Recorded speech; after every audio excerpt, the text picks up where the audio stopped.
Claire here in the Pacific Northwest, Puget Sound area, Grow Zone 8B, and here are 5 things that I'm going to be direct sowing here in my garden in April. First up is beets. I can't wait to grow these. I've got several different varieties here. Second up is carrots. Once again, I've got 3 different varieties that I'm just going to chunk in the ground. And number 3 is radishes. I've got like 4 of these. They're all going in. And then fourth up, kale, several varieties, and then last but not least, spinach.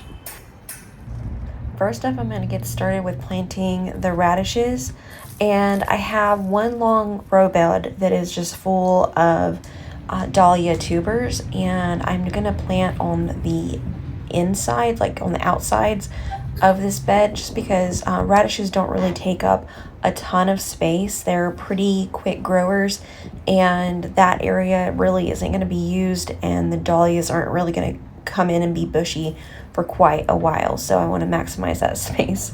But in the process of doing this, I had to give the kitty cat like pretty much like unlimited attention, which, you know, he's really good at getting right in the middle of things.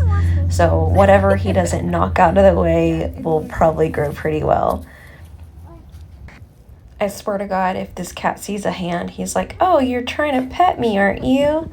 Is that what you're doing?"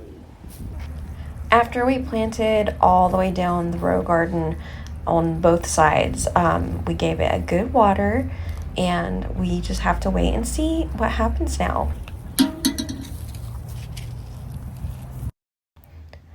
Next up, I'm going for the beets, and I am planting them in the second row of the new garden, and I'm doing them kind of on the outside of the bed, on either side.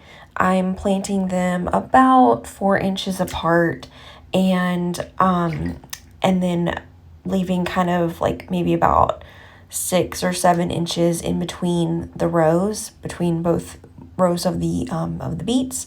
And I'm really excited about these because me and my son have really gotten into juicing lately, and we're excited to throw some beets in the mix because we generally do carrots when we're juicing with some celery.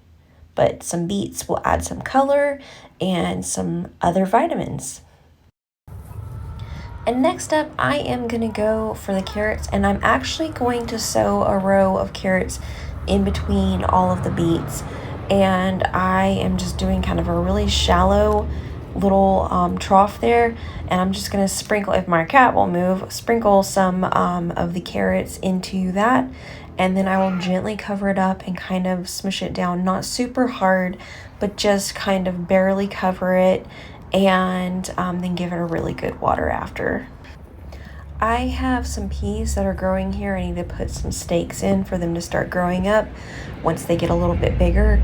But I think what I'm going to do is I am going to sow some carrots kind of in between these peas and just see what happens. I know that in the past when I've grown carrots, they've preferred like a little bit more of a shadier spot. So hopefully when the peas grow up the trellis, it'll kind of create a nice little microclimate for them, and maybe they'll pop up, but we'll see. Everything I do is kind of experimental, so we'll see. I'll know if I'm going to do this ever again when I'm done. And now I'm going to try to sow some kale in this little garden bed, and I'm going to put it in the back along the fence because I've grown some there before and it's done really, really well. And kale tends to grow really tall.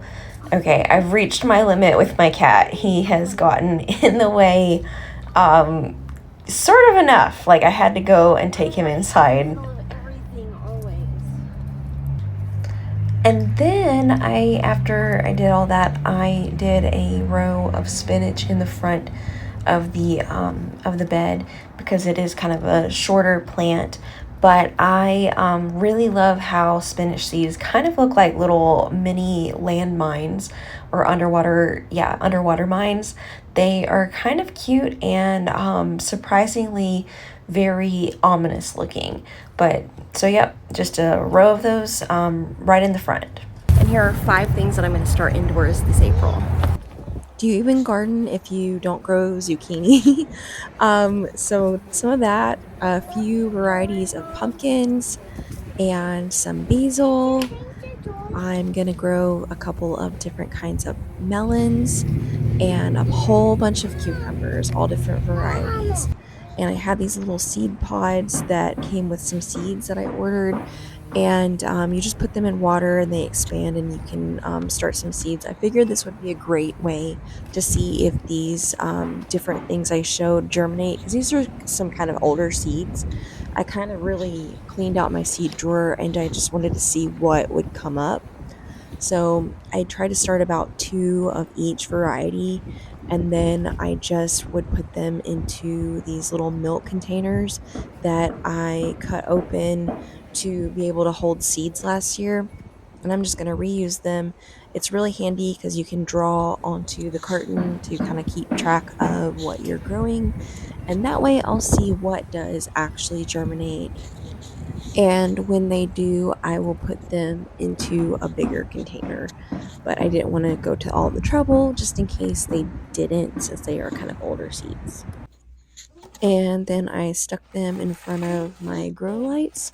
So now just time will tell what comes up inside and outside. I hope that encouraged you to get out there and put some seeds in the ground, whether you're a buy the package rule follower or you're an experimental, let's see what happens gardener like me.